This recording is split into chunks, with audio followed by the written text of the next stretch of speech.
যে আমি এসআই সন্তুষ্টি কিল করেছি, এজন্য আমার মোবাইলকে even as I international passenger তারা কি আমার প্রাইভেসি চেক করতে পারে? তারা ফোর্স করে তারা আমার ফোনকে আনলক করেছিল, আনলক করে আমার ফোন তারা চেক করেছে।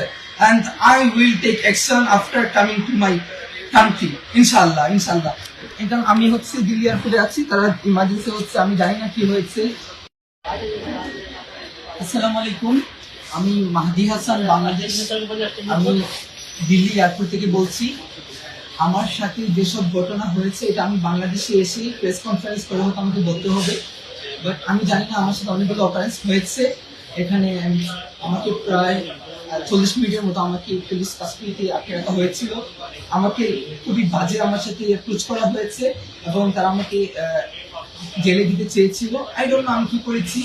এবং আমি বারবার বলেছিলাম যে if I do any kind of illegal work, আমার দেশের সাথে কন্ট্যাক্ট করেন, এম্বাসির সাথে কথা বলেন, আমার কান্ট্রি গভর্নমেন্টের সাথে কথা বলেন, বাট কেউ কিচ্ছু শুনে নাই। তারা আমার সাথে খুবই বাজে আচরণ করেছে।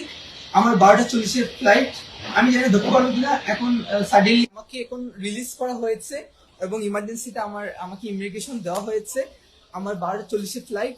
আমি বাংলাদেশের মানুষকে বলবো যারা আমার জন্য টেনশন করেছেন, থ্যাংক ইউ এভরিওয়ান। এবং আমি এখন সেই পাচ্ছি।